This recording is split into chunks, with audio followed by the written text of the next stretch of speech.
तो हमने कौन कौन से फोर्सेस के बारे में इंट्रोडक्शन किया था कल? तो चारों फंडामेंटल फोर्सेस, नहीं इलास्टिक उसके फोर्स। बाद टेंशन हो गया था, हाँ टेंशन भी था। स्प्रिंग हो गया था, टेंशन राइट? हो गया था, स्प्रिंग हो गया था, स्प्रिंग स्प्रिंग भी भी हो हो गया गया था था। ना? हाँ, हवा का आवाज आ रहा है सर। क्या बोल रहे हो? बोल रहे हवा हाँ। का आवाज आ रहा है सर, डिस्टरबेंस आ रहा है। अच्छा रुको, थोड़ा स्लो करा देता हूं।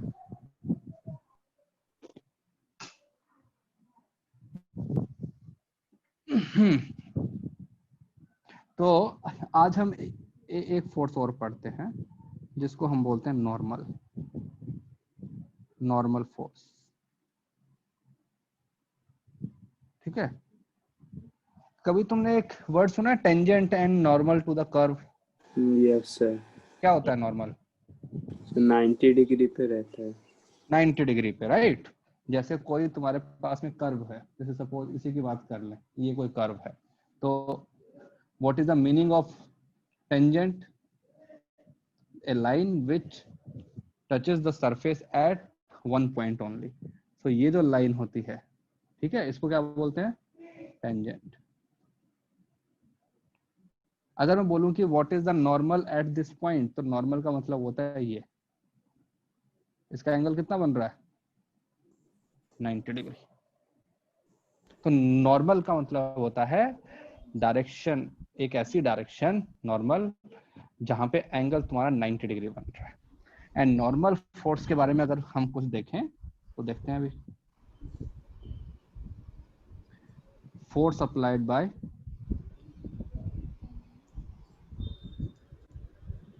एनी सरफेस, ठीक है, और कहां पर? Perpendicular to surface. जैसे सपोज तुम्हारे पास में ये रखा हुआ है, एक फ्लोर है, इसके ऊपर तुम खड़े हो, तो बताओ how many forces are acting on you right now?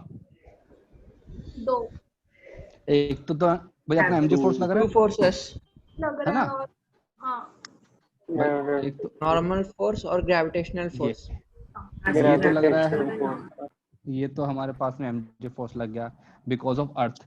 लेकिन ये जो सरफेस है, ये वाली सरफेस जिसके ऊपर तुम खड़े हो, इस सरफेस ने एक परपेंडिकुलर फोर्स लगा रखा है जिसको हम बोलते हैं normal normal. And force normal force का एंगल होता है वो सरफेस के साथ में कितना होता है? 90 डिग्री। 90 डिग्री। ठीक है ना?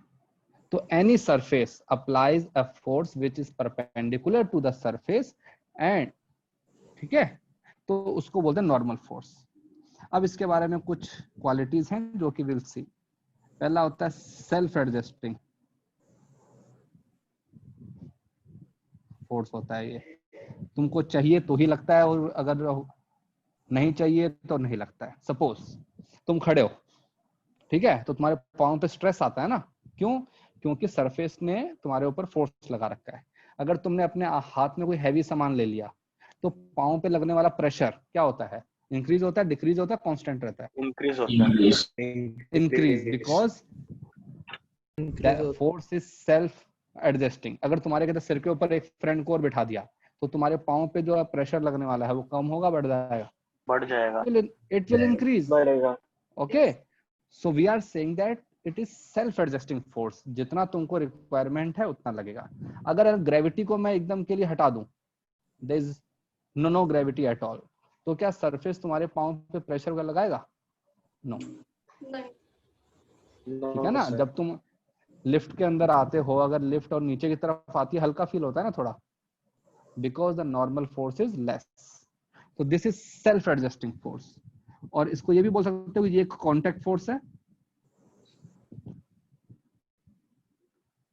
कोई भी सरफेस नॉर्मल फोर्स कब लगाएगी? When you are in contact with that surface.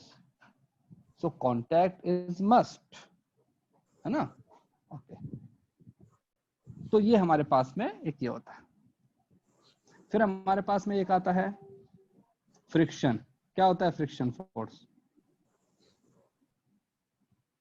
हाँ भाई, ये भी एक कांटेक्ट फोर्स है ना? हाँ, फोर्थ टाइप है ना ये? क्या बोल रहे हो बेटा? कुछ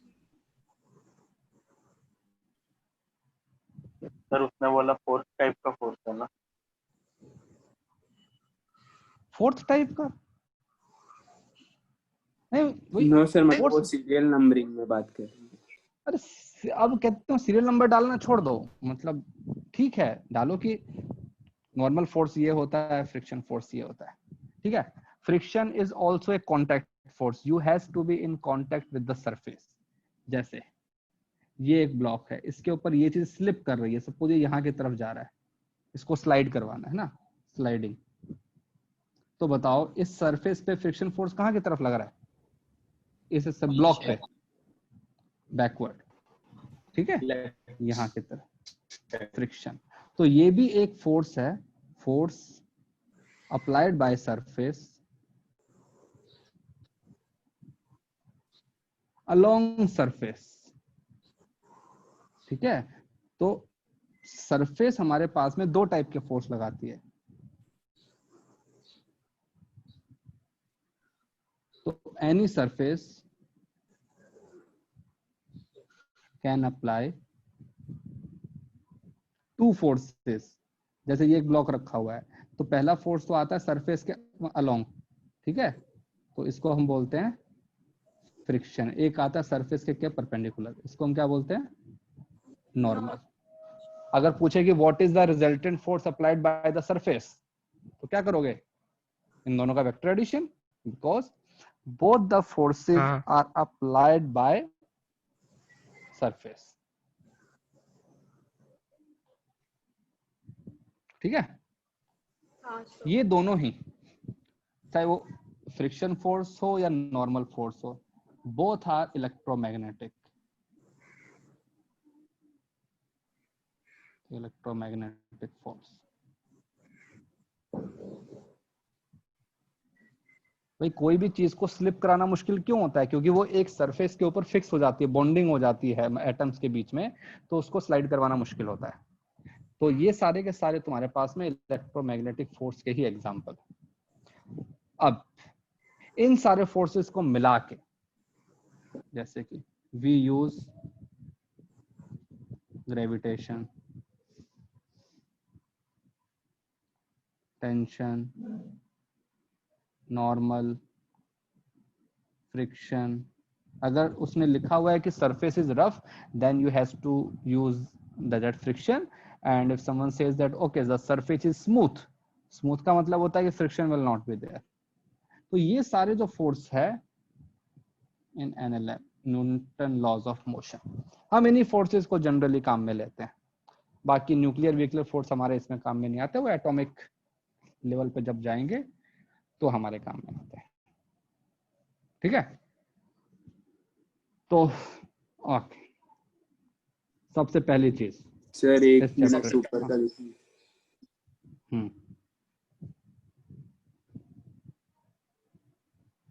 बस हो गया सर। क्या एक वर्ड होता है जिसको बोलते हैं फ्री बॉडी डायग्राम, नाम सुना है?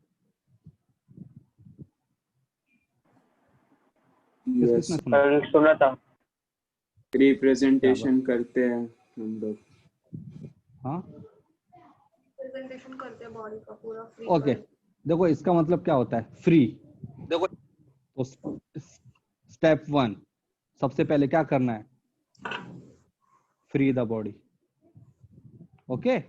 और फिर उसका बनाना है डायग्राम। डायग्राम का मतलब होता है कि represent all the forces acting on it, or you can show other parameter also, जैसे कि उसका वेलोसिटी कितना एक्सेक्ट। बट फोर्सेस भी अगर रिप्रेजेंट करते हो तो इट इज सफिशिएंट। अब इसके ऊपर देखो एग्जाम में क्वेश्चन नहीं आएगा, nobody is going to ask you okay make the free body diagram of this question. But if you don't know how to make a free body diagram, then you can not solve any question in the mechanics. Whenever we to solve some question we need free body diagram. तो okay, I'll give you some example of it. ठीक है, तो कैसे करना है? Sir 1 minute scroll कर रहा हूं। हाँ,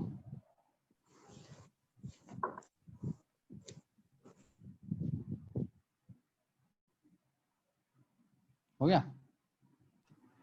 यस सर। ओके, सपोज एक हमारे पास में ये रखा हुआ है, ये सरफेस है, हॉरिजॉन्टल सरफेस, ठीक है। इसके ऊपर एक ये रखा हुआ है ब्लॉक, सपोज इसका मास है m, and I am sliding it here. मैं यहाँ की तरफ, एक कोई मैन है जिसको इसको अपने और लेके जा रहा है। आई वॉन्ट टू एनालाइज कि what is going on with this block. So first of all, what I will do, step 1, okay, show the object as point mass. क्या मतलब होता है point mass का? हमने देखा था point mass और point object क्या होता है,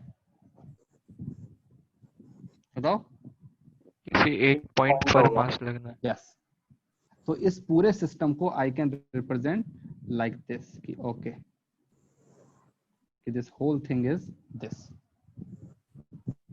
नाउ स्टेप 2,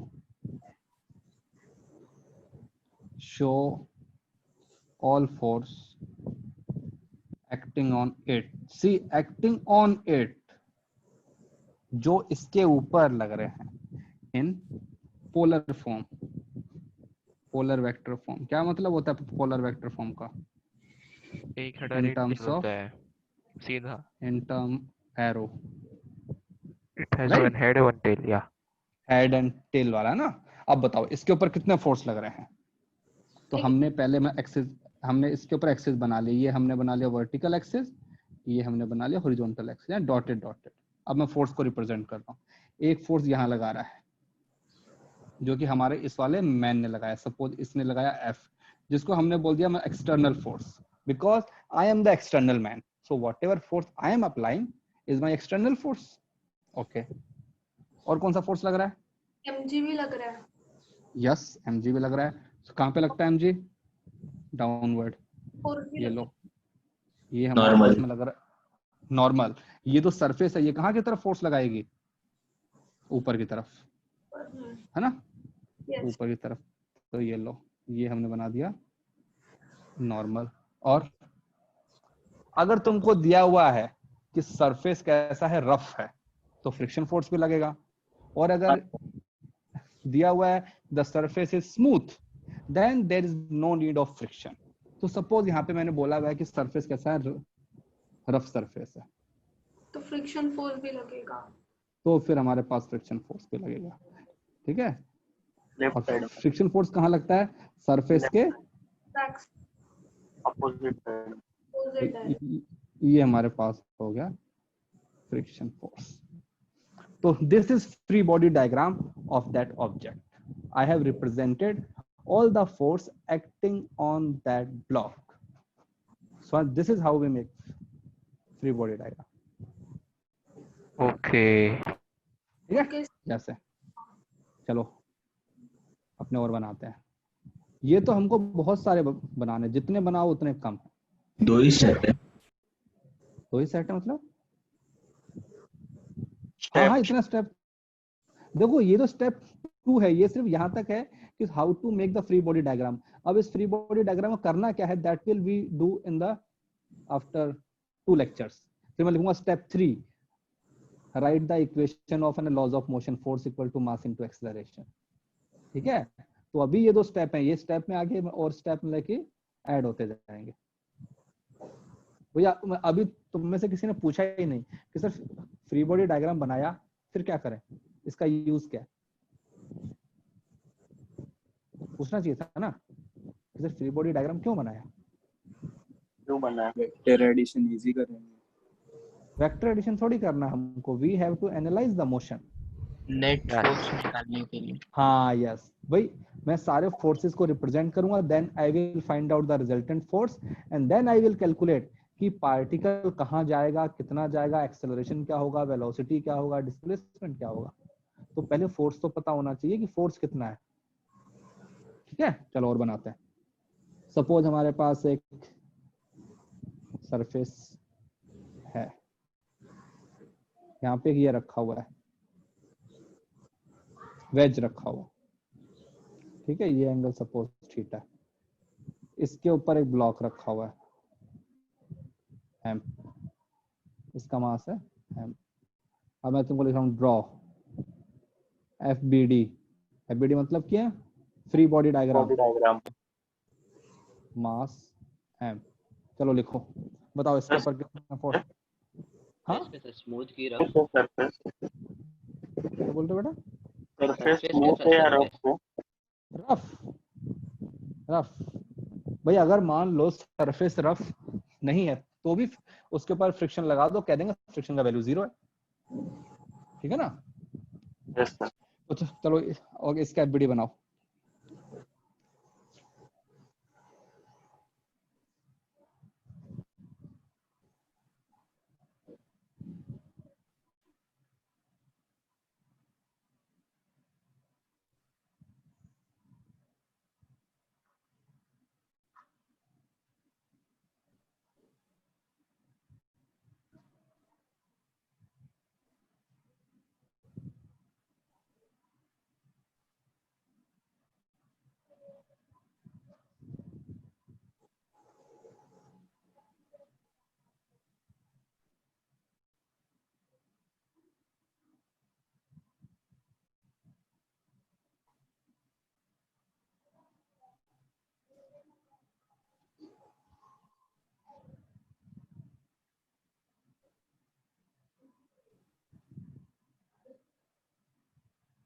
ఇలా అన్మ్యూట్ చేసుకుని మాట్లాడచ్చు. हाँ हाँ भाई, क्या हुआ? क्वेश्चन is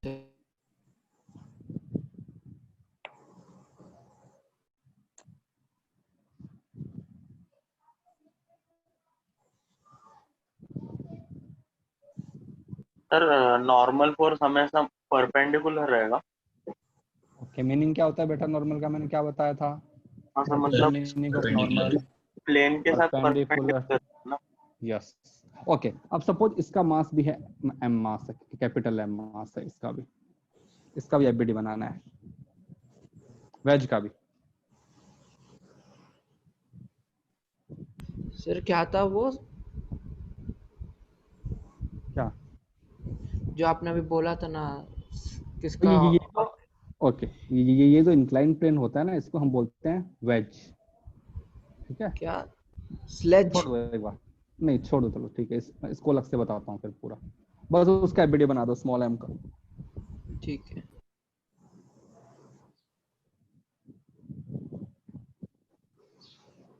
जब यहाँ पे इसका हो जाए तो फिर इसका बनाना।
ओके चलो चलो पहले इसका बनाते हैं स्मॉल m का। तो जब भी बनाना हो मेक टू स्ट्रेट लाइन।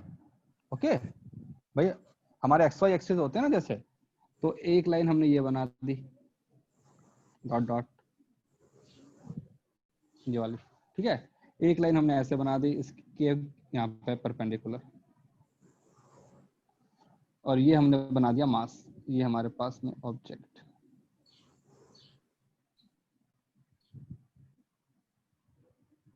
हाँ बताओ अब इसके ऊपर कितना फोर्स लगेंगे, नंबर ऑफ फोर्स बताओ बस, 1 2 3।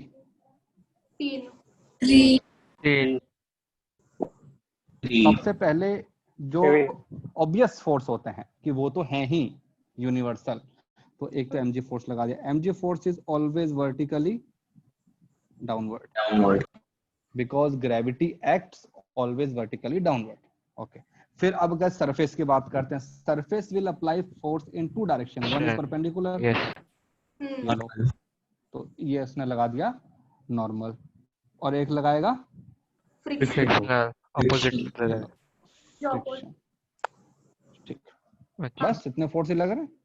सर, हाँ पर आपने ओरिजिनल डायग्राम में उस बॉक्स का डायरेक्शन नहीं बताया, हाँ वही वही सर, वो राइट साइड। तो हम कैसे बता सकते हैं?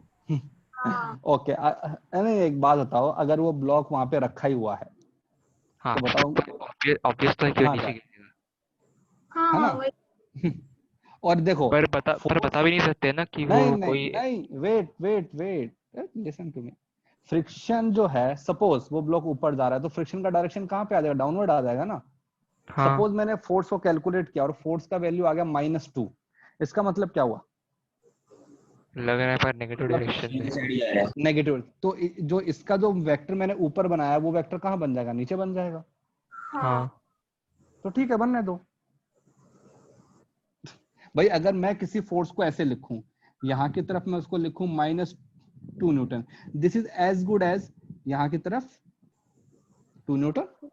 अच्छा ओके ओके ठीक है ओके तो अगर फोर्स के अंदर तुम्हारा जो एरो जो है वो कभी मान लो है ना रिवर्स भी लग जाए तो कोई बात नहीं, क्योंकि जब तुम उसको सॉल्व करोगे then your answer will come in negative sign, then you will know कि मैंने जो डायरेक्शन एज्यूम किया था वो उसका उल्टा होने वो वाला है। गलत इसलिए है। मैं अच्छा चाहे तो चाहे मैं फ्रिक्शन को ऊपर लगाऊं या मैं नीचे लगाऊं ना फर्क नहीं, but it sir has to be along the surface, it can not go on perpendicular ना, अलोंग, है ना, या तो ऊपर लगेगा या नीचे लगेगा। and normal force will always be a perpendicular to surface। Sir चलो हाँ इसमें आओ। हाँ भाई सर एक और डाउट। हाँ हाँ हाँ हाँ बोलो। अगर हमने इस ट्रायंगल को एक कन्वेयर बेल्ट मान लिया जो ऊपर की तरफ रोल अप हो रहा है और वो बॉक्स उस पे रखा है, तो फ्रिक्शनल फोर्स अपोजिट ही लगेगा। हाँ तो लगने दो ना, मैं तो कह रहा लगने दो हूँ ना, हाँ ठीक है चलो। हाँ when we will भाई जब जहां भी लगेगा it will be along the surface ना, या तो ऊपर या ओके नीचे। ओके ओके तो ठीक है ना, प्लस हाँ माइनस ठीक का है ही तो डिफरेंस आएगा डायरेक्शन का। ठीक है। सर इसका पैरेलल क्या लगेगा सर, मतलब ये जो प्लेन है ना उसके पैरेलल वाला कौन सा फोर्स लगेगा नीचे की तरफ, कुछ नहीं, मतलब क्योंकि वो नीचे स्लिप कर रहा है ना सर। हाँ तो mg का कंपोनेंट आएगा ना, देखो mg का कंपोनेंट तो उसको वैसे स्लिप कराएगा कंपोनेंट ना। में नहीं लिखना, नहीं वो बाद में करेंगे हम, अच्छा जब मैंने कंपोनेंट when कर दिया। कंपोनेंट में नहीं लिखना। when we have to find out कि पार्टिकल कहाँ जाएगा, लेफ्ट में जाएगा राइट में जाएगा, then we will do component। अभी तो मैंने बात ही नहीं की। now I am till step 2 only कि I have to represent the forces। forces का करना क्या है that will be done later। ठीक है ओके इसका बनाओ थर्ड वाले का, दोनों साइड रखे हुए हैं बॉक्स और ये रहा। सर 2 नॉर्मल फोर्स लगेंगे। फ्रिक्शनल फोर्स भी दोनों तरफ लगेंगे।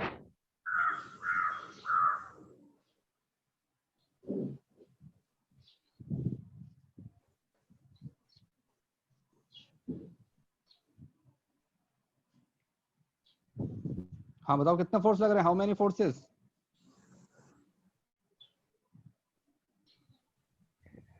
और मान के चलो कि स्मूथ सरफेस है हर जगह। सर 3। फ्रिक्शन तो लग रहा है। अरे मैं हाँ कह रहा हूँ ना 3 स्मूथ है। सरफेस है। अबे स्मूथ सरफेस है। पर सर तो भी फिर भी वो इतना भी नीचे नहीं आएगा, मतलब नीचे आ ही नहीं पाएगा ना, क्योंकि जगह देखो कितनी है उसकी। हाँ तो अंदर नहीं आ पाएगा ना, कहीं ना कहीं तो हाँ फिर तो रुक वहीं पे। जाएगा ना। तुम एक हाँ बात बताओ, सपोज आइसक्रीम का कोन है तुम्हारे हाथ में, तुमने उसके ऊपर बॉल रख दिया, तो ये हमारे पास में सिचुएशन वो है। हाँ ठीक है, तो बताओ इसका एबीडी बनाओ बस, फ्री बॉडी डायग्राम।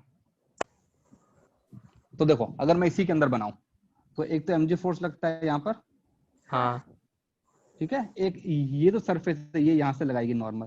और नॉर्मल हमें फोर्स पता है कि लगेगी। कोई भी जो कहते हैं सर्कुलर ऑब्जेक्ट होते हैं, उनका जो नॉर्मल है वो कहाँ से पास होता है? सेंटर से, सेंटर से। Parallel parallel. है ना। तो इसका भी कहाँ से पास होगा?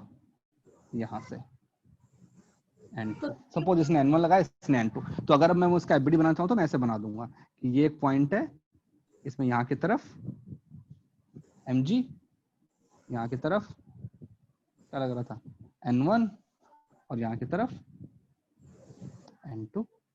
बस ये हो गया एबीडी। हाँ फिर इसमें अब एक्सेस ने डिफाइन किया। ये लो एक्सेस, हमारी मर्जी है एक्सेस किसको बोलना है, ये लो, ये हमने एक्सेस होकर दिखा दिया। फ्री मतलब बॉडी है ऐसा ना, एक्सेस एक्सेस कुछ भी लग फेस सकता नहीं है। एक्सेस तो हमारी मर्जी है ना भाई, हमने इंक्लाइन प्लेन जब सॉल्व किया था प्रोजेक्टाइल में, तो हमने एक्सेस को चेंज कर दिया था। तो axes are for our convenience, हमको जहां अच्छा लगेगा हम एक्सेस बनाएंगे, है ना। है। फ्री बॉडी डायग्राम है ना इसलिए।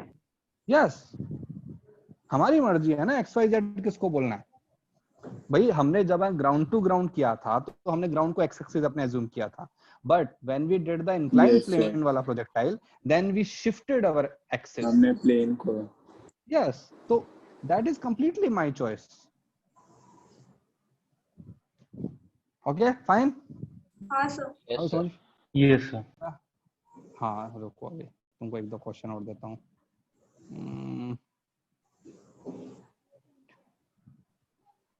सबके पास में एससीवी है ना, all this. Yes SCV. Sir, actually है। हाँ यस ओके, चलो चलो चलो मूव करो।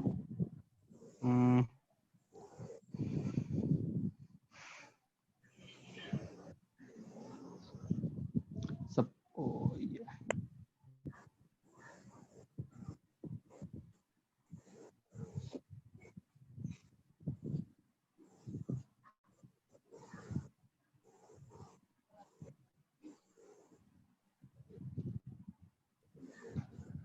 Smooth surface.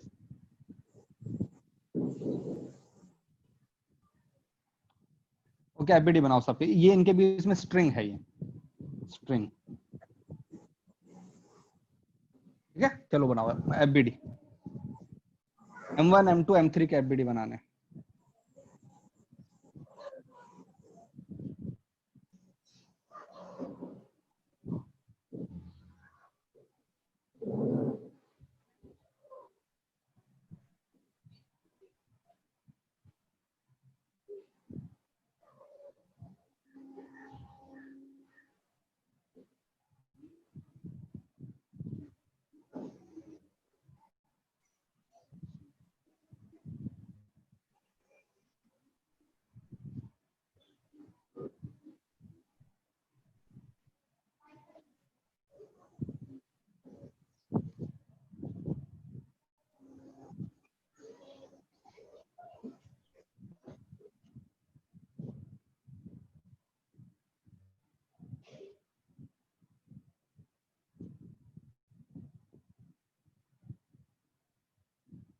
सर एफबीडी में स्ट्रिंग को कैसे रिप्रेजेंट करेंगे? पहले बताओ कि स्ट्रिंग किस टाइप का फोर्स लगाता है। टेंशन। हाँ कल बताया था, है ना, कैसे टेंशन लगता है जैसे। टेंशन, उसको रिप्रेजेंट कैसे करते हैं, बताया था ना कि देयर आर टू मैन एक यस दूसरे सर। को पुल अच्छा। कर रहे हैं। हाँ तो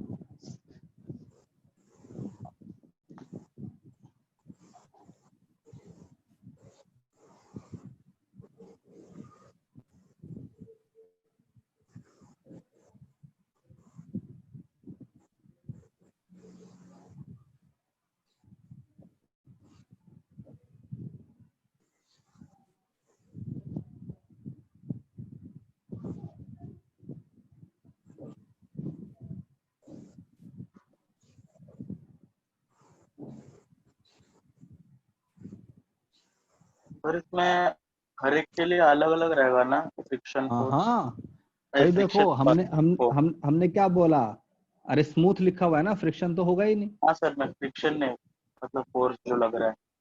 हाँ हाँ तो बनाओ बनाओ, सबसे पहले बॉडी को फ्री करो ना, free body diagram, that means first you have to free the body. तो अभी तो all three bodies are connected, first you have to make them free, after that you can make free body diagram. So how will you make? Suppose I started with m1, okay, this is my m1, इसके ऊपर यहाँ की तरफ क्या force लगेगा नीचे? mg m1 g m1 m1 g. M1 the surface will apply force in the normal direction. Suppose that normal force N1. is n1. हाँ okay इसको एक स्ट्रिंग यहाँ की तरफ खींच रहा है, हाँ ठीक है, N1. सपोज इसने सपोज फोर्स लगा दिया T, ठीक है ना। ओके अब बनाते हैं इसका M2 वाले का, इसके ऊपर क्या लग रहा है यहाँ पे? m2g M2G, ऊपर लगेगा नॉर्मल n2 N2. अब see now this block is attached by two strings, पीछे से भी one फोर्स है। हाँ सर एक यहाँ आएगा एक यहाँ, ठीक है, यहाँ की तरफ क्या लगेगा? T1, देखो ना एक ही स्ट्रिंग है, क्योंकि यहाँ तो एक ही स्ट्रिंग है, इसमें क्या लगेगा? T2, because that string is a different, वो तो अलग है ना, इसलिए उसमें अलग टेंशन। Yes sir. थर्ड वाले में आते हैं, downward M3G, upward N3G, front side में F, हमने लगा रखा T1 और T2 और ये M1 और M2 पे भी F लगेगा ना सर? सर, क्यों लगेगा सर भाई? लास्ट वाले में भी भाई T1 लगेगा ना। भाई उसके अंदर उसको को पुल कौन कर रहा है? स्ट्रिंग कर रही है ना, हम थोड़ी कर रहे हैं। हाँ, yes, हमने sir. फोर्स किस पे लगाया? We applied force only on M3, हमने M2 और M1 को टच भी नहीं किया। क्या हमने टच किया? नहीं, ठीक है। तो उसको जिसने टच किया उसको स्ट्रिंग ने टच किया, तो string is applying force as कहते हैं tension. Fine, yes sir Yes, sir. Sir आपने लास्ट में F लिखा, तो यहाँ पे भी स्ट्रिंग है ना, तो इधर क्यों नहीं टेंशन आएगा? नहीं मतलब अरे भाई हमने क्या बताया था कि एक स्ट्रिंग के अंदर फोर्स ऐसे लगता है ना, यहाँ पे लग रहा है F, तो इस पॉइंट पे इधर लग रहा है F, तो वो तो एक ही बाकी string है ना। उसमें वो जो T2 जहाँ है, बाकी जो दो उसमें M2 और M3 क्यों नहीं लिखा हम लोगों ने? क्योंकि अल्टीमेटली वो ही खींच रहा है ना, लाइक पहले खींच नहीं खींच वही रहा है, but the value of that force is different ना। जैसे तुम एक ब्लॉक को क्रॉस करोगे तो फोर्स की वैल्यू बदल जाएगी ना। हाँ भाई अगर तुम जिसको खींच रहे हो, suppose there is a chain of block you are pushing, ठीक है, सपोज जैसे कि ये तुम्हारे पास में यहाँ पे एक बॉक्स रखा हुआ है M1, एक बॉक्स यहाँ रखा हुआ है M2, एक बॉक्स यहाँ रखा हुआ है M3। तुमने इसको किया पुश, तुमने यहाँ पे फोर्स लगाया F1, पुश कर दिया इसको, तो बताओ on which block you have applied force? M1, M2, M3? M1, Only M1. You have not applied force on M2. M2 के ऊपर फोर्स कौन लगा रहा है? M1 लगा रहा है, तुम नहीं लगा रहे हो, तुमने तो M1 पे लगाया। अब मतलब कि मैं M1 को क्या करना है उसकी मर्जी है, राइट? तो सेम वे हमने फोर्स कहाँ लगाया? सर मतलब जो कांटेक्ट में आएगा वही वैसा सर। एग्जैक्टली भाई उनके बीच में तो कांटेक्ट फोर्स लग रहा है, हमने थोड़ी लगाया। हमने किस पे लगाया? ओके अच्छा। तो सपोज अगर मैं ये जो आपने बना है सर, इसमें M3 भी M2 के ऊपर कुछ तो फोर्स लगाएगा ना? हाँ नहीं, M3 M2 के ऊपर हाँ लगाएगा भाई। मैं एक्शन रिएक्शन का नाम सुना है? हाँ। तो वो तो आएगा ही ना। देखो जैसे अब मैं इसका एफबीडी बनाता हूँ, ये मैंने लगाया मैं M1, इसमें डाउनवर्ड M1 को, ठीक है, ऊपर वाले फोर्स को सपोज मैंने बोल दिया X बोल दिया, ठीक है। हमने कहाँ की तरफ फोर्स लगाया? यहाँ की तरफ ना, राइट हैंड साइड में लगाया ना F, Yes. ठीक है। अब ये जो ब्लॉक है, जो मतलब M2 ब्लॉक है, वो कहाँ की तरफ फोर्स लगाएगा? हमेशा Right hand सरफेस की यस। तो सपोज उसको मैंने बोल दिया x डैश, ठीक है। अब इसका बनाते हैं M2 का। M2 का ये तो सिंपली सही है, M2G, ऊपर सपोज मैंने बोल दिया y। देखो M1 ने M2 पे कहाँ की तरफ लगाया फोर्स? कहते राइट हैंड साइड में लगाया ना, हाँ x डैश। उसने कहाँ पे लगाया? लेफ्ट साइड में, एक्शन रिएक्शन। अब जो M3 है उसने कहाँ पे लगाया? इधर लगाया। सपोज वो हो गया तुम्हारे पास में y डैश। अब इसका बनाओ, ये कितना आएगा? M3G, सपोज इसको मैंने बोल दिया Z। M3 पे कहाँ की तरफ फोर्स लगाएगा M2? राइट हैंड साइड में। hand side. और फोर्स कितनी आएगी? y डैश, ताकि एक्शन रिएक्शन। और ये इसके ऊपर कितना लगाएगा? एग्जैक्ट। x डैश, क्योंकि वो तो एक्शन रिएक्शन वो बन गया ना, पेयर बन गया। Yes sir. M2 M3 पे जितना लगाएगा, M3 भी M2 पे उतना ही लगाएगा, but our direction will be opposite. Newton's third law. Sir ये Action x1 reaction. कौन सा फोर्स है? x1 is the x dash. force, हाँ वही मैं x dash is the force which is applied by M1 on M2 and on M1 by M2। Yes. देखोगे तो action reaction वो बन गया ना, पेयर बन गया। तो ये और ये क्या बन गया? एक्शन रिएक्शन बन गए। Yes sir. M2 ने लेफ्ट पे लगाया, M1 ने राइट पे लगाया। वैसे ही y डैश ये और y डैश ये।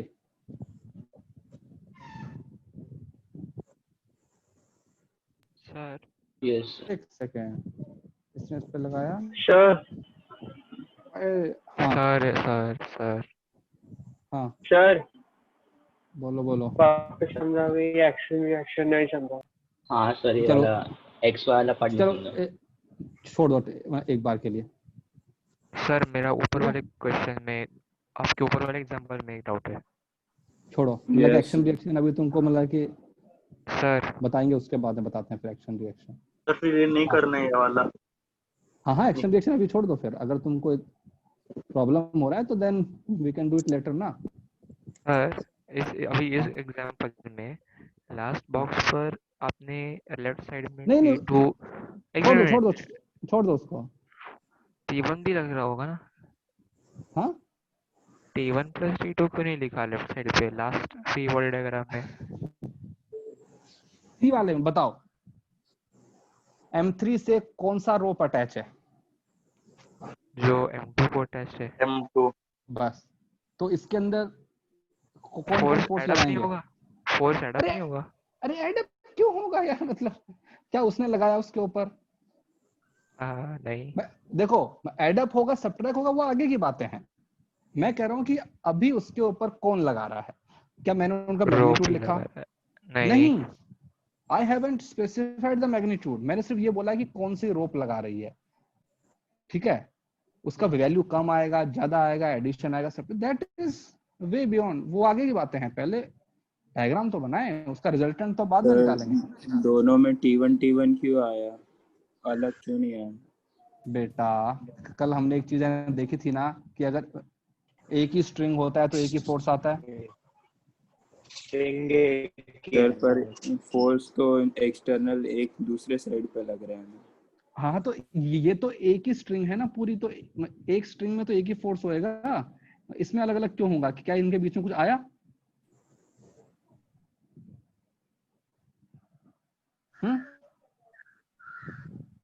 दोनों जो पॉइंट है रोप के, इसके बीच में कोई मास है? No sir. फिर तो फोर्स अलग अलग क्यों होगा? तो जब तक तुम्हारे पास में एक ही स्ट्रिंग है तब तक तुम्हारे पास में फोर्स कैसा है? सेम।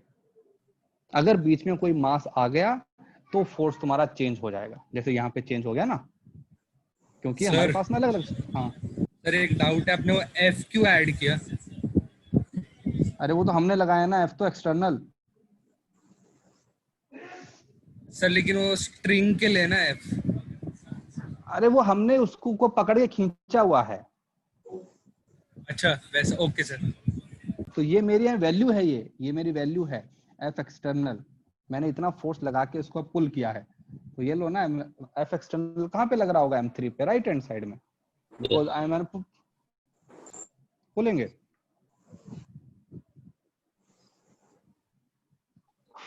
ठीक है फोर्स लगा रही है वो टी है सर ना वो। मतलब हाँ सर जो स्ट्रिंग है उस पे मान लो M2 कुछ फोर्स लगा रहा है, तो उसको T1 फोर्स मिल रहा है। सर M1 कुछ फोर्स लगाएगा, उसको भी T1 कैसे मिलेगा? स्ट्रिंग जो होती है, कल तुमको एक बात बताई थी ना कि स्ट्रिंग का जो फोर्स होता है पुलिंग फोर्स होता है दोनों तरफ से। हाँ यस सर, पुलिंग होता है। और अगर मान लो स्ट्रिंग के बीच में कोई ब्लॉक नहीं है तो फोर्स की वैल्यू कैसी रहेगी? सेम। बताओ, ये जो रोप है इसके बारे में हम लिखते हैं आइडियल रोप और स्ट्रिंग। इसका मतलब होता है मासलेस, इसके अंदर मास नहीं है। ये जो रोप है ना, इसमें कोई मास नहीं है। तो अगर किसी ऑब्जेक्ट में मास नहीं होता तो हर पॉइंट पे फोर्स की वैल्यू सेम होती है। अगर सेम नहीं होगी तो हम अपने आगे देखेंगे कि उसका जो एक्सेलरेशन है वो इनफाइनाइट हो जाएगा। तुम मुझे बताओ कि ये मेरे पास में स्ट्रिंग है, फाइन। इसके ऊपर सपोज यहाँ पे लग रहा है टेंशन T1, यहाँ पे लग रहा है टेंशन होगा T2। पुल कर रहे हैं ना ब्लॉक इनको, सपोज यहाँ पे एक ब्लॉक ये है, यहाँ पे यस एक ब्लॉक ये है, ये M1 M2। सपोज इन दोनों ब्लॉक ने अलग अलग लगाया। अब मुझे बताओ इस रोप के ऊपर रिजल्टेंट फोर्स कितना है? एक लेफ्ट में एक राइट में, कितना आएगा? T2 minus T1। T2 minus T1 क्या बन गया? फोर्स इक्वल टू क्या होना चाहिए? मास इनटू एक्सेलरेशन। Yes sir. अब मैं कह रहा हूँ कि ये जो रोप है मासलेस है, इसका मतलब क्या हुआ? इसका मास कितना है? 0। तो अगर मैं इसको इक्वल टू 0 कर दूंगा तो क्या बन जाएगा? T2 minus T2 equal to T1। Yes, मतलब जब तक एक ही स्ट्रिंग है तब तक क्या रहेगा? Tension same. Same। तो यहाँ पे पूरा तुम्हारा एक ही स्ट्रिंग है ये वाला, तो जब एक ही स्ट्रिंग है तो उसके अंदर सेम टेंशन। यहाँ भी एक ही स्ट्रिंग है तो इसके अंदर भी सेम टेंशन। लेकिन ये जो दोनों जो स्ट्रिंग है ये दोनों अलग अलग है ना, तो दोनों में अलग अलग टेंशन होगा, लेकिन थ्रू आउट द सेम रोप तुम्हारा जो टेंशन है वो सेम रहेगा। ठीक है? हाँ सर। सर ये लास्ट वाला सर आपने अलग वाला कंडीशन लिया, ये हाँ T2 मैं कह रहा हूँ कि -T1 वाला। भाई तुमने बोला ना कि अलग अलग करो, मैंने कहा अगर मैं अलग अलग लिखूंगा तो भी मेरे पास में फाइनल जो आएगा रिजल्ट वो सेम यही आएगा कि वो मेरा अलग अलग नहीं होंगे, सेम हो। अगर मासलेस है तो हम अज्यूम कर रहे हैं कि सारी जो स्ट्रिंग है वो मासलेस है, उनके अंदर मास नहीं है। मास हमारे ऑब्जेक्ट्स में ही है बस। Sir 1 minute. हाँ चलो एक मैं एफबीडी बनाओ पहले, उसके बाद। ये एक पुली है, इसके ऊपर से एक स्ट्रिंग आ रखा है, एक यहाँ पे अटैच किया हुआ है ब्लॉक M1, एक यहाँ पे अटैच किया हुआ है M2, और तुमको दिया हुआ है कि M2 is greater than M1। तो बताओ कौन सा ब्लॉक नीचे आएगा, कौन सा ब्लॉक ऊपर जाएगा? M2 नीचे आएगा, M1 ऊपर। M2 नीचे आएगा और M1 ऊपर ऊपर चला चला नीचे आएगा। ठीक है, चलो मैं draw FBD of M1 M2 and पुली का भी बनाना है। सर स्क्रीन थोड़ा सा ऊपर करो ना, ऊपर वाला।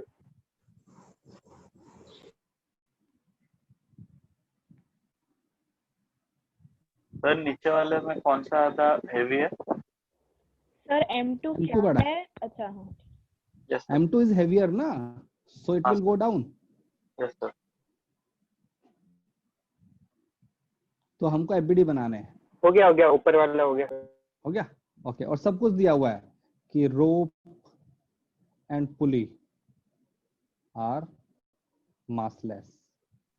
सर अगर रोप एंड पुल्ली अगर मासलेस मतलब पिछले वाले में रोप अगर मासलेस नहीं होता सर, तो फिर पिछले वाले में T1 और T2 को अलग अलग लेना पड़ता ना।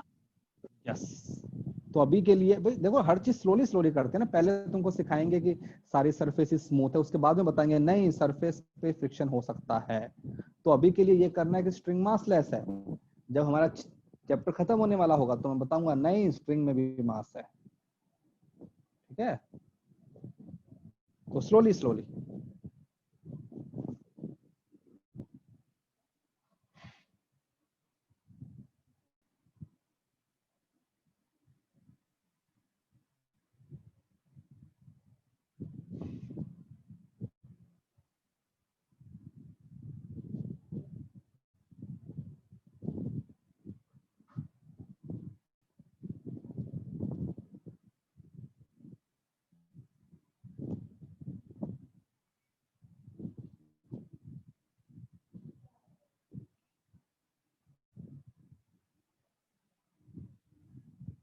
और एक सेकेंड ऊपर स्क्रॉल अप करो ना। अब पे और ऊपर नहीं बस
सर M1 M2 पे नॉर्मल फोर्स लगेगा क्या?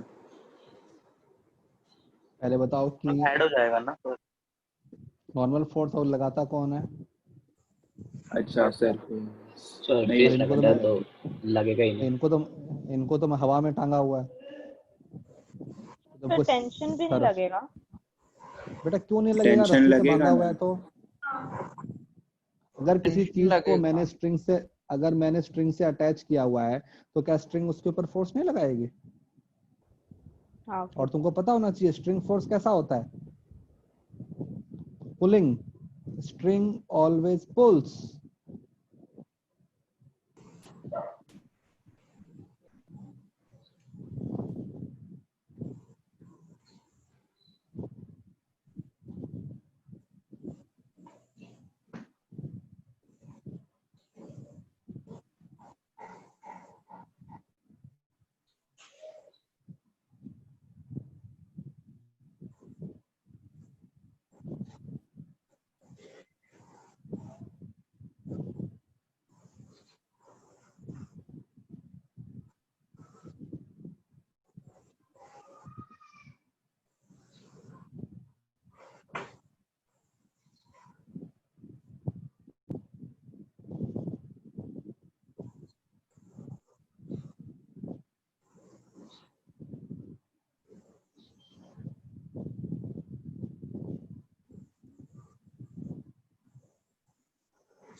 हाँ भाई हो गया। देखो तो सबसे पहले अपने ना M1 को बनाते हैं। So we represented M1 as a point mass. Suppose ये हमारे पास बन गया M1। इसके ऊपर एक तो यहाँ की तरफ क्या लगेगा, M1G, mg क्योंकि gravitation force always act in the downward direction. Suppose मैंने यहाँ पे बना दिया दूसरा मास M2, इसके ऊपर भी कहाँ की तरफ लगेगा ग्रेविटी, M2G। नीचे की तरफ। अब बताओ ये पूरा का पूरा स्ट्रिंग कैसा है, एक ही रस्सी है ना। तो हमने अभी ये प्रूव किया था कि if the string is same then the tension will be same throughout the rope। अब बताओ M1 पे जो स्ट्रिंग है वो कहाँ की तरफ फोर्स लगाएगा, ऊपर की तरफ या नीचे की तरफ? ऊपर, बिकॉज ऊपर। स्ट्रिंग M1 फोर्स नीचे लगा रहा है। नहीं चाहे वो ऊपर जाए या नीचे जाए, string applies only pulling force. तो स्ट्रिंग कहाँ की तरफ पुल करेगा, ऊपर ही करेगा ना। बराबर है सर।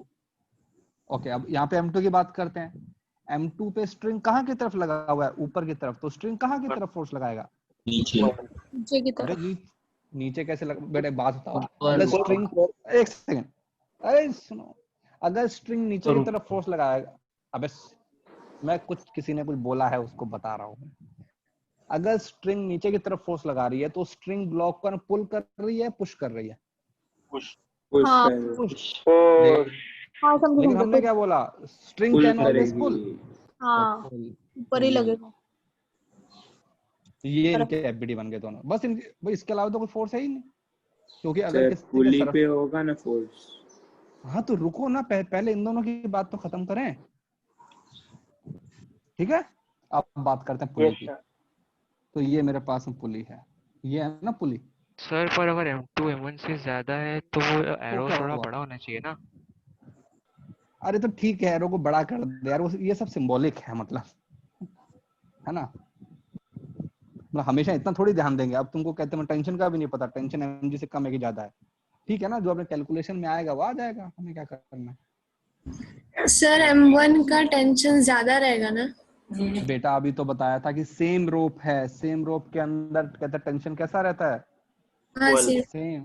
देखो ना अभी बताया था यहाँ पे, चाहे M2 छोटा हो बड़ा हो कोई फर्क नहीं पड़ता।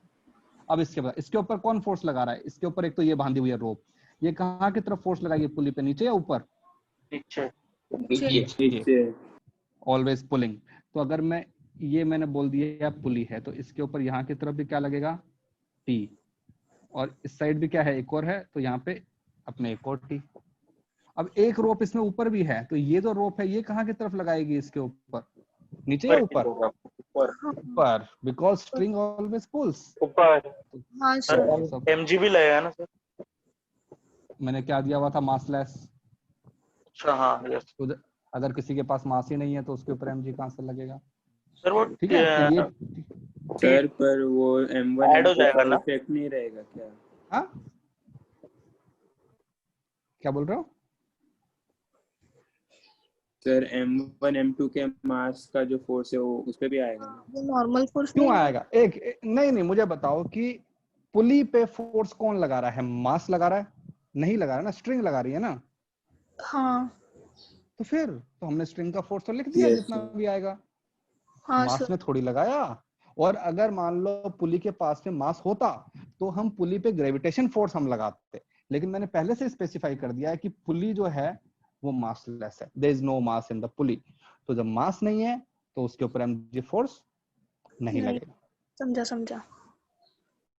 ठीक है। हाँ, चलो एक सर। सिंपल सा एग्जांपल अगर मैं इसमें लूं, सपोज मैंने पुली का एक्सप्लेन कर सकते हैं, मेरा कट हो गया। ऊपर क्यों लगा? ये जो ऊपर वाली जो है स्ट्रिंग, ये वाली ऊपर वाली जिसको मैंने यहाँ पे हैंग किया हुआ है, ये कहाँ की तरफ फोर्स लगाएगी पुली पे, ऊपर या नीचे? ओके सर, हाँ समझा। अब ये समझ में नहीं आया तो ये देखो, ये सर पुली का है, एक्सप्लेन कर सकते हो? एक बार बताता हूँ। ये जो है पुली, इसके ऊपर कौन फोर्स लगा रहा है, एक तो यहाँ वाला रोप, ये देखो ये वाला, एक यहाँ वाला रोप, और ये कहाँ की तरफ लगाएंगे, downward, because string always pull, right. String तो पुल करेगा ना नीचे की तरफ ही बस। तो यहाँ भी टी, यहाँ भी टी, तो एक इधर लग गया, एक इधर लग गया। अब जो ऊपर वाला जो है रोप, ये वाला, ये कहाँ की तरफ पुल करेगा उसको? ऊपर की तरफ, तो उसने ऊपर लगा दिया सर फ्री बॉडी डायग्राम में उसको 2t लिखना पड़ेगा ना सर, क्योंकि वो पॉइंट मास है। ठीक है, बाद में लिख देंगे। तुम अभी हमने क्या लिखा है? टी डैश लिखा ना?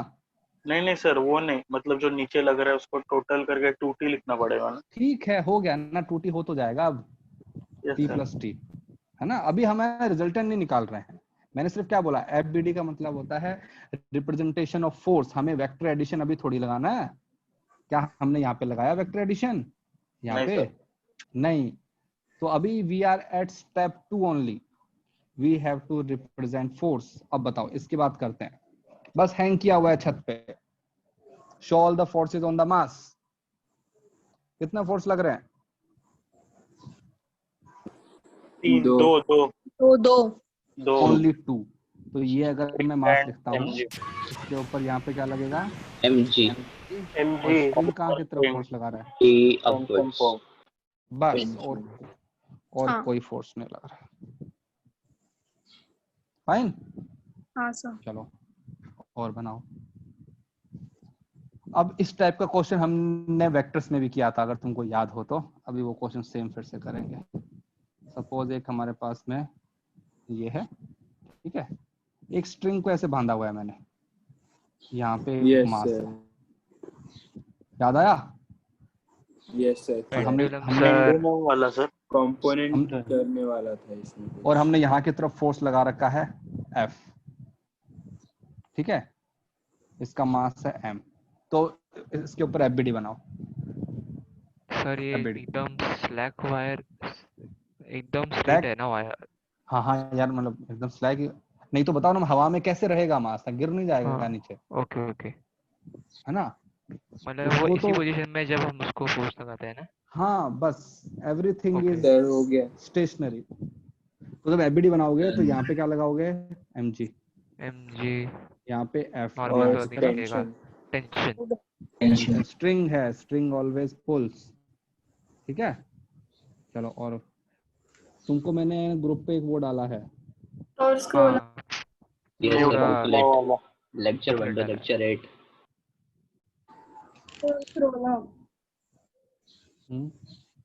कोई तो स्क्रॉल अप करने को Scroll बोल up? रहा है। सर आपने जो ग्रुप पे दिया है वो बुकलेट में भी है ना? ये यार बुकलेट देखो, अगर तुम कोई भी बुक देखोगे कॉन्सेप्ट तो सेम ही है। तो ठीक है, एक बार इससे पढ़ लो, फिर एक बार एसटीबी से पढ़ लेना, जहां से तुमको अच्छा लगे, ठीक है। तो जहां से तुम्हारा मन करे पढ़ लो, कोई टेंशन नहीं है। हाँ, तो चलो इसका एफबीडी बनाते हैं। इसमें एक दो क्वेश्चन और दिए हुए हैं अच्छे से। एक तुम्हारे पास में एक ऐसा है,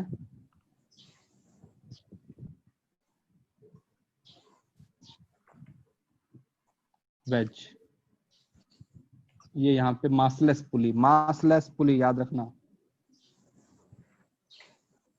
यहाँ पे एक ब्लॉक M1, यहाँ पे एक ब्लॉक M2। चलो एफबीडी बनाओ M1 M2 के। ये एंगल थीटा, ये एंगल, सर वो सेम स्ट्रिंग है M1 और M2 के लिए। हाँ उसी के ऊपर से आ रही है, बस वो स्ट्रिंग सेम है।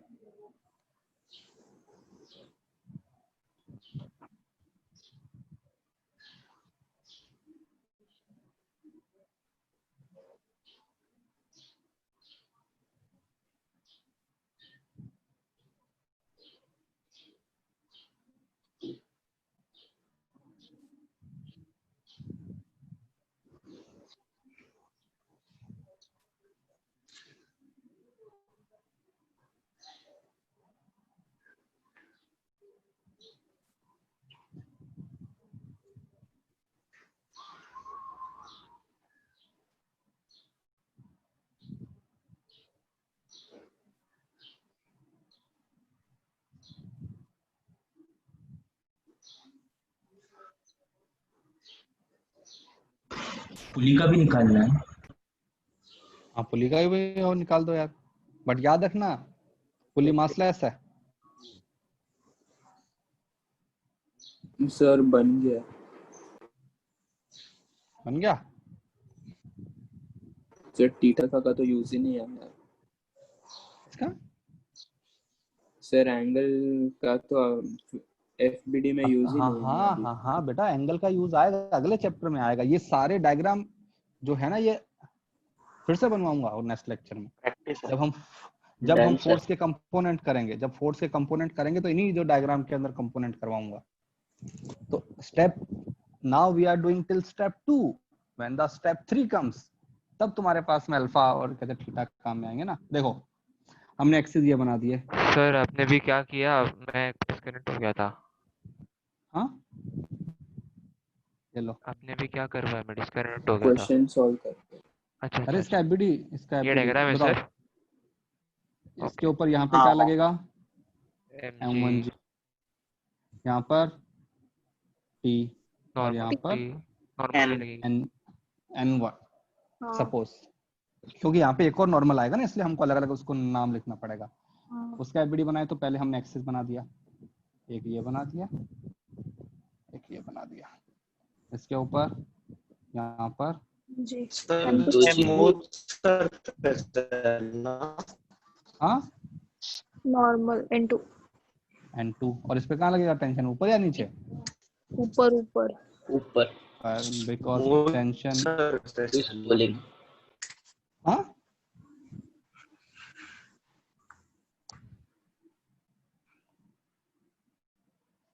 ओके, पुली का बनाओगे तो ये हमारे पास पुली, इसके ऊपर एक यहाँ पे लग रहा है टेंशन टी और एक और यहाँ पर भी टी। यहाँ पे लग रहा है टेंशन, बस उसका बीडी बन गया। सर ये भी लगेगा ना उस पे एन नॉर्मल। पुली का एफबीडी बनाना है एक बार। बना दो, ये लो। एक जो ये यहाँ वाली जो सरफेस है, ये जो ना कॉर्नर, ये ऐसे फोर्स लगाएगा ऊपर की तरफ। सपोज इसको हमने बोल दिया N3 बोल दिया, जहाँ पे उसको अटैच किया हुआ है ना, सरफेस पे रखा हुआ है, हाँ एक उसने लगा हाँ। दिया। पर सर अगर हाँ। देखा जाए सर तो पुली M1 तो स्ट्रिंग से अटैच नहीं है ना, उसके एंड पे नहीं है किसी में। अबे कहीं ना कहीं तो उसको अबे टिका के रखोगे ना स्टैंड पे, हवा में sir. थोड़ी ना झूलती रहेगी। भाई उसको किसी स्टैंड पे अटैच करके रखोगे ना स्क्रू लगा के, तो वो जो सरफेस है, जो स्क्रू है, स्क्रू भी तो लगाएगा ना फोर्स। हाँ यस सर। तो ये वाला फोर्स है। तो देखो एक बार तुम्हारा बुकलेट देखो, उसके अंदर जो लास्ट पेज है लेक्चर 1 का, सर कौन सा दिख रहा है? बुकलेट जो आपने दिया है, क्या हार्ड कॉपी? हाँ, नहीं, जो मैंने इस पे डाला, ग्रुप पे डाला है अभी। एक मिनट सर, एक मिनट। सर पर पुली M1 का और हाँ वो पुली का T1 T2 ऐसा टेढ़ा क्यों है? अरे वो तो जिस लाइन के अलोंग है उसी लाइन के अलोंग लगेगा ना, इसके ऊपर यहाँ लगेगा, इसके ऊपर यहाँ लगेगा, तो उनके बीच में एंगल है ना कुछ तो। एफबीडी ऐसे बना सकते हैं? हाँ ओके। सर कौन सा सर लास्ट पेज? लेक्चर 1 का जो लास्ट पेज है ना, पेज नंबर 6। हाँ सर एग्जांपल दिए दो वो। हाँ वो वही जो उसमें बहुत सारी फोटोज दी हुई हैं जो। हाँ सर उसमें से कर लिए ना एच वाला। हाँ उसमें से काफी कर लिए हैं, लेकिन बाकी सारे जो डायग्राम है वो करने हैं तुमको। और ये एससीवी के क्वेश्चन है, अगर तुम्हारे पास में एससी वर्मा बुक है ना तो देख लेना, ये एससी वर्मा के क्वेश्चन। हाँ तो ये सारे सर हाँ बोलो। हाँ ये M1 और M2 उस पर भी थोड़ा सा फ्रिक्शन तो लग रहा होगा। जब मैंने तुमको बोला कि यहाँ पे फ्रिक्शन है, बोल दिया स्मूथ है। जब तक तुमको बोला ना जाए कि सरफेस रफ है, जब तक सरफेस स्मूथ है। ओके ठीक है, ओके ना भाई। क्या मैंने बोला कि बताओ तुमने यहाँ पे मैं M1 और M2 के बीच में ग्रेविटेशन फोर्स क्यों नहीं लगाया? नहीं पता नहीं। कल तुमको एक बात बताई थी ना कि ये हाँ, ग्रेविटेशन फोर्स नेग्लिजिबल है छोटे मास है भाई, नेग्लिजिबल है, छोटे मास है। हाँ उनके फोर्स का कोई मतलब ही नहीं है, मतलब हाँ। लेकिन जो नेग्लिजिबल है M1 और M2 के बीच का ग्रेविटेशनल फोर्स, ठीक है ना। हाँ सर। ग्रेविटेशन फोर्स के लिए हमारे पास बड़े बड़े ऑब्जेक्ट होने चाहिए अर्थ टाइप के, अर्थ सन। तो जो अर्थ वाला जो फोर्स है वो तो हमने लगा ही दिया ना mg करके, तो उतना ठीक है, लेकिन बाकी हम नहीं लगाते। सर हाँ सर मान लो पुली की जगह मैंने अपना हाथ या फिंगर पे बैलेंस किया स्ट्रिंग को, तो मुझे तो हाँ, फील होगा ना ऑब्जेक्ट का वेट। हाँ तो तुमको जो फील हो रहा है वो क्या हो रहा है? यही तो हो रहा है टेंशन वाला। हाँ तो टेंशन और ऑब्जेक्ट का वेट एक ही हुआ क्या? अरे ऑब्जेक्ट का वेट, अगर ऑब्जेक्ट मूव कर रहा है तो क्या उसका वेट फील होगा? अगर मैं तुमको हवा में फेंक दूं तो क्या तुमको mg फोर्स फील होगा? नहीं। No sir. हमको सिर्फ नॉर्मल फोर्स फील होता है। जब तुम लिफ्ट में ऊपर जाते हो तो तुमको हैवी फील होता है। सपोज तुम्हारे लिफ्ट के अंदर हो और कहते लिफ्ट के ऊपर का कहते रस्सी मैंने काट दिया, तो क्या होगा? अच्छा नीचे समझो जाएंगे। सर, नीचे Oh जाओ। no. नीचे क्या गिर क्या जाएंगे। तुम्हारे वेट तुमको अपना वेट फील होगा? नहीं, नो सर। जी नहीं। Because you are in the, हमको नॉर्मल फोर्स ही रियलाइज करवाता है कि हमारा कितना वेट है। ठीक है, सैटेलाइट के अंदर तो इंसान घूमता रहता है ना, क्योंकि वहां पे ग्रेविटी काम नहीं करती है, तो चाहे वो इंसान कितना ही पतला हो कितना ही मोटा हो उसको कुछ फील नहीं होता है ना। तो we always feel normal force. जो सरफेस हमारे पाँव पे लगाता है, हमारे पाँव में दर्द होता है तो हमको फील होता है कि नहीं मैं भारी हो गया हूं, मैं लाइट हूं। ठीक है हाँ सर। सर यस हाँ सर। सर स्ट्रिंग बोलो। में हमेशा ये पुश वाला फोर्स होता है ना, मतलब स्ट्रिंग में पुश, अबे कौन सी कहते रस्सी तुमको ना पुश करती है यार? पुल वाला सही है सही पुल है। रहता है। Okay sir. हाँ कौन सी रोप तुमको पुश करती है मुझे हाँ बताओ, सर, एक वही बताओ। कंफ्यूजन हो रहा था इसलिए। कंफ्यूजन कैसे? तुमने अब घर पे जाके कहते ट्राई किया? हाँ मतलब कि एक काम करो ना, स्ट्रिंग लेके आना और पुश करके देखना किसी को, होता है क्या कोई इंसान पुश यार उससे? हाँ डंडा लेके आते हो ना किसी को मारने के, मतलब क्यों? रॉड कैन पुल और पुश बोथ, ठीक है, rope can not, rope can only pull. मोटा मोटा लिख देता हूं, rope can only pull. Sir पर रोप का वेट ज्यादा हुआ तो? फिर वो अरे पुल जब ही वो रोप, करेगा, उसका काम ही है देन खींचना। नहीं then it will become a rod. ठीक है, हाँ अब तुम सही बोलोगे है। सर पानी तो रॉड फ्लो के लिए करता है, तो लेकिन थोड़ा नहीं रिजिड होना चाहिए नहीं ना। नहीं एक बात आओ, लेकिन अगर पानी को फ्रीज कर दूं तो वो स्ट्रॉन्ग बन जाता है। तो यार तुम अगर फालतू चीजें उसके साथ में करोगे तो यार बिहेवियर उसका बदल जाएगा ना।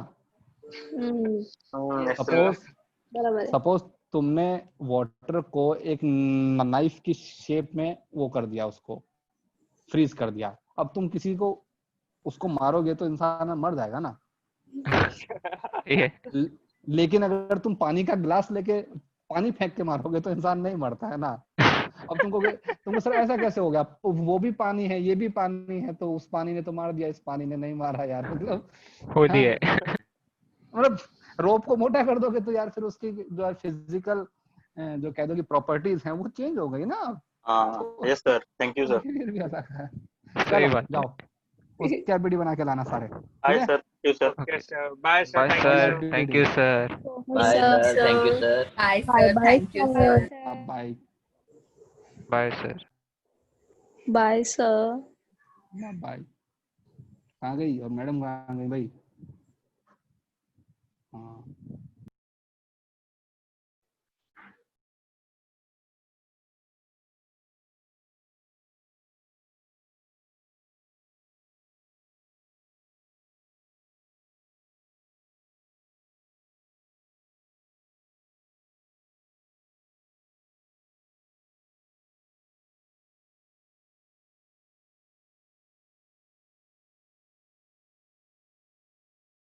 अगला पीरियड केमिस्ट्री है या मैथ्स है? केमिस्ट्री।